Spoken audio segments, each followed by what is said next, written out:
Hey crocheters, this is Shannon with Dogwood Crochet, and today I will be showing you how to crochet this Primrose table runner. So this table runner is crocheted using the Primrose stitch based on the name. And so we will start with a chain in the middle and work out in opposite directions. So the first half of the pattern will be worked this way, and then we will go back to our original starting chain, and then we will work into it again in this direction. So this gives that kind of symmetrical look to the table runner. So in terms of materials that you will need, I'm using Bernat Maker Home Deck yarn. This is a bulky number 5 cotton blend yarn, and let's see, what is the name of this color? I think it's called Cream. Yeah, it's the color Cream. And then I am using an 8mm crochet hook. And then you'll just need some scissors and a yarn needle to weave in your ends. To get started, we are going to make a slip knot. And then we are going to chain 32.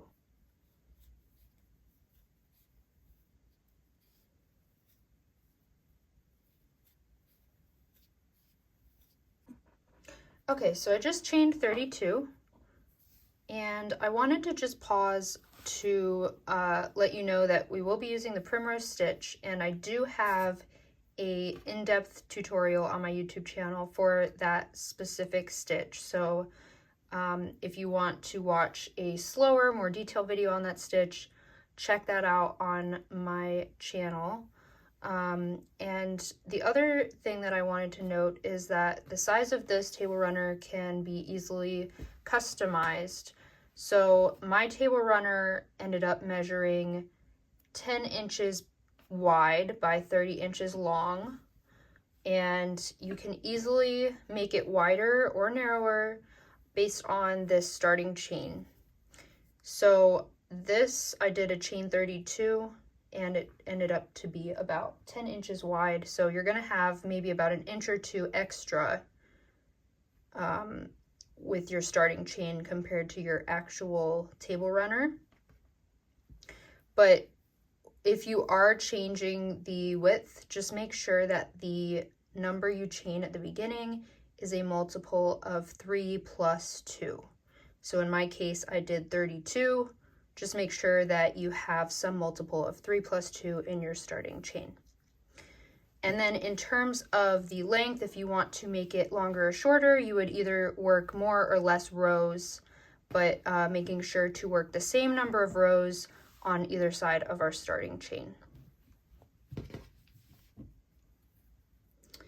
So to get back into the Primrose stitch itself, we've just chained 32. So we're going to be working into the third chain from the hook. So the loop that's on our hook doesn't count. So we count 1, 2, 3. We're going to place a single crochet into this chain. And then we are going to chain 2.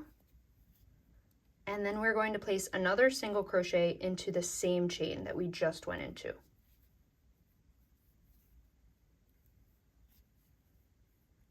Now we're going to skip over 2 chains. We're going to find that third chain. We're going to place a single crochet, chain 2,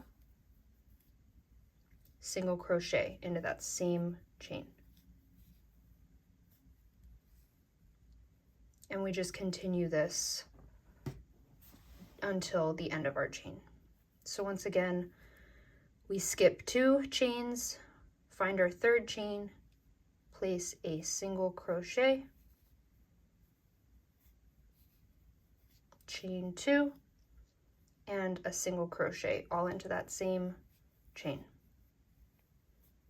So we should be kind of having these little spikes starting to pop up here.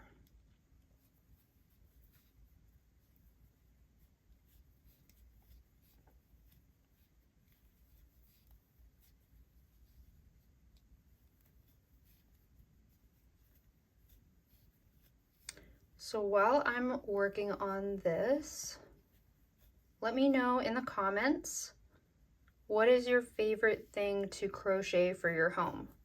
Is it blankets, baskets, pillows, other accessories or decor? Let me know.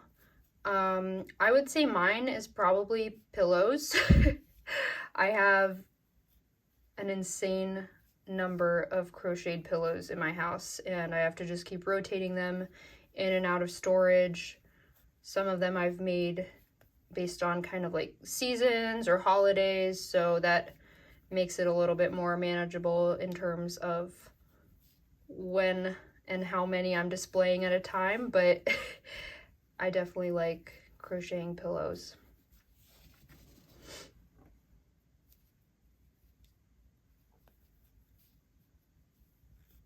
All right, so we're almost at the end here. So now we should have 2 chains left.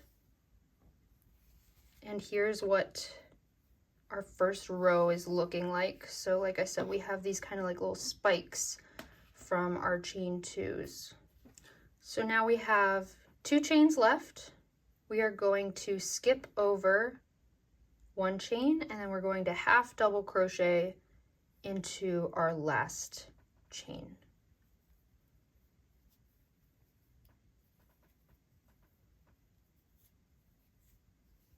So that is the end of our row 1. So we started with a chain 32. If you want to count the single crochets at the end of row 1, technically we should have 21 stitches. But at the end of row 2, I would base your stitch count off of the even rows that we do. So at the end of row 2, you should have 32 stitches.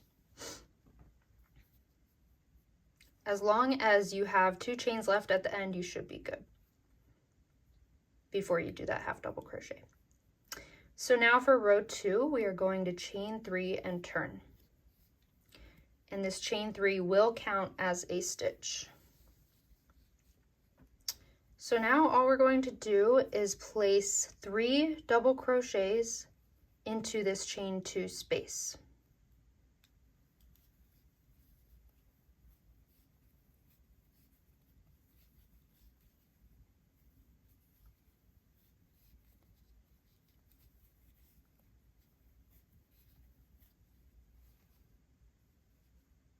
So that's what that looks like, and then we're going to find the next chain 2 space and place 3 double crochets.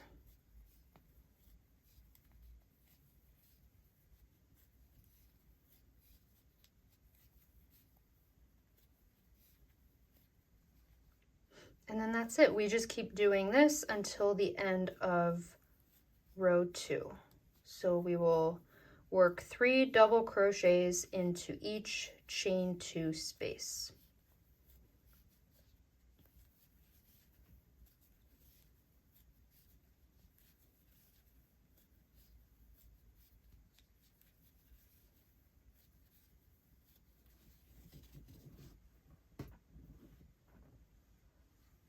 So I will keep working on this, and then I will come back at the end of row 2. All right, so I'm coming up on the end of row 2. I have just 1 chain 2 space left to work into. So I'm just doing my last group of 3 double crochet into that final chain 2 space. And now the last thing we're going to do for row 2 is we are going to place 1 more double crochet into this turning chain.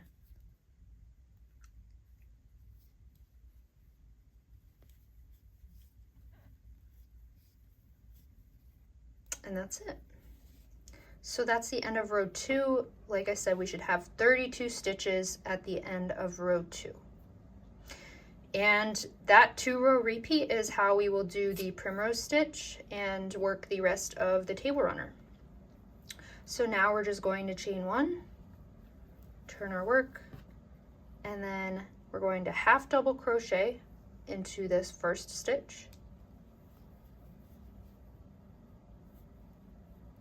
And then we're going to skip a stitch and we're going to go into the middle one of this group of 3 double crochet here.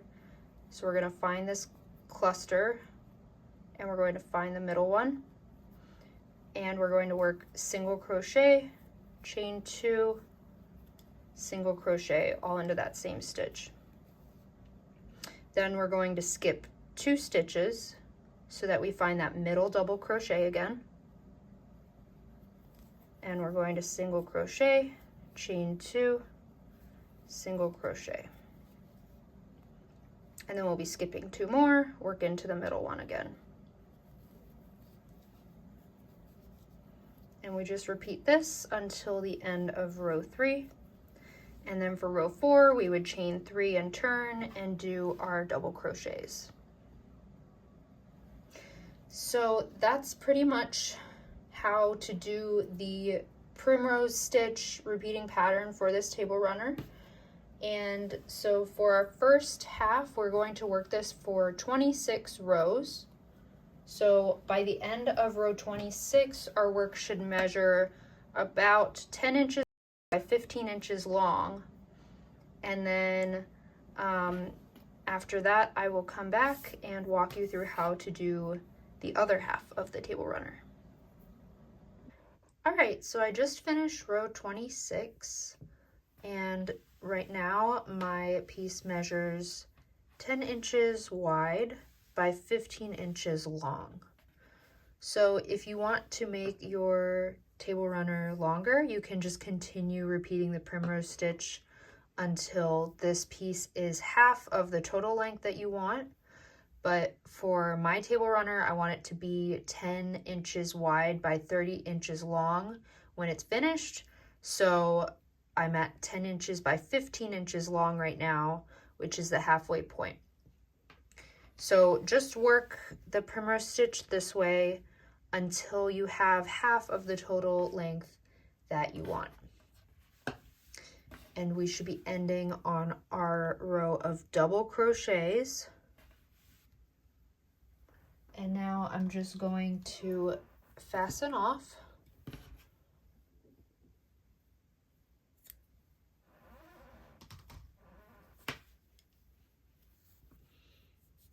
All right. So the way that we just finished, this is the wrong side of our work facing us. So we want to flip it over so that the right side of our work is facing up. And then we're going to flip it so that we are looking at our starting chain. So here's our tail from when we first started. And now basically what we're going to be doing is just repeating the primrose stitch, but working this way now. So we're going to be working into that same chain, just going in the opposite direction. So I'm going to get my yarn and attach it into this chain 2 space here.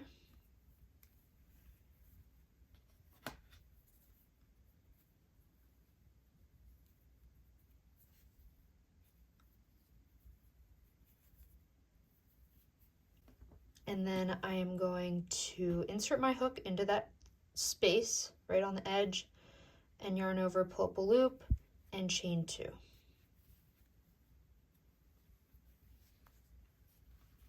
So now we are going to want to work into the same chains where we placed our single crochet, chain 2, single crochet repeats. So if you look closely, you can kind of see this space has 2 single crochets in it. So we're going to want to work into that same chain from our foundation. So I'm just going to insert my hook and single crochet, chain 2, and single crochet. So then again, we can see here are those 2 chains that we skipped at the beginning. And then here's our third chain, and it has 2 single crochets in it. So we're going to do the same thing into this third chain. Single crochet, chain 2, single crochet, all into that same chain. And then we'll just repeat this across. So again, you can see here's 2 chains that we skipped, and here's the 3rd chain. Going to single crochet, chain 2, single crochet, all into that same chain. And then we just keep going all the way across.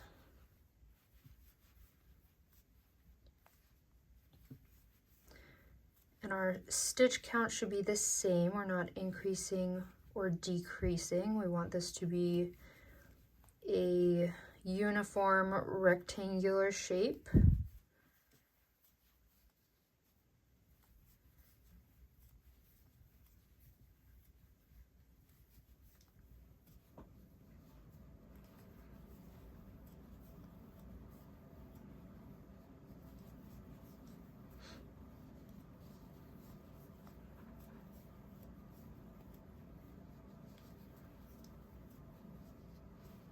All right, and then we have one more left here.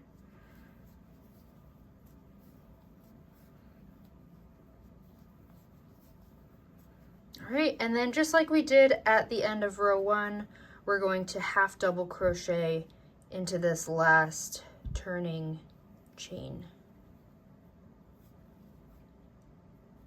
And then we will chain 3 and just repeat these steps that we did in row 2 for the primrose stitch. So just like row 2, we'll do 3 double crochet into each chain 2 space. So we're just following the same steps that we did for the primrose stitch for rows 1 and 2. It could just be a little bit confusing to find where to work into that foundation chain. But once you're past this row here, working into the foundation chain again, it should be pretty smooth sailing. It should be just repeating everything that you've done up until this point, but now we're working in the opposite direction. So that's pretty much it. So we'll just continue repeating this primrose stitch for a total of 26 rows again. So we did 26 rows in the opposite direction, so we're going to repeat that in this direction now. So again, if you made your runner longer or shorter, just be sure to make note of however many rows you did and just do that same number in this direction. And that's pretty much it. So I'm going to keep working on the runner in this direction and then I will come back.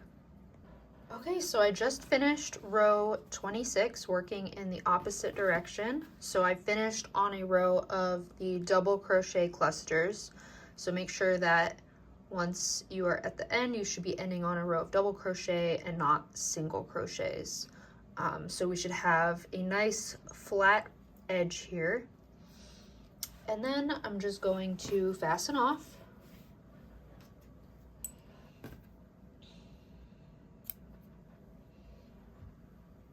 And then we just need to weave in our ends. Here is what the finished table runner looks like. You can see this is our starting chain, and we worked this way for each half of it, and it just has some nice simple clean lines, straight edges. If you wanted, you could add some tassels or twisted fringe onto these shorter edges. I'm going to just keep mine nice and simple, but I do have a tutorial for adding tassels or twisted fringe, so be sure to check that out on my channel if you're interested. But otherwise, that is how to crochet this beautiful primrose table runner. It's great for any time of year, and I can't wait to display mine in my home. So if you like this video, please give it a thumbs up and subscribe to my channel for more videos. Thanks!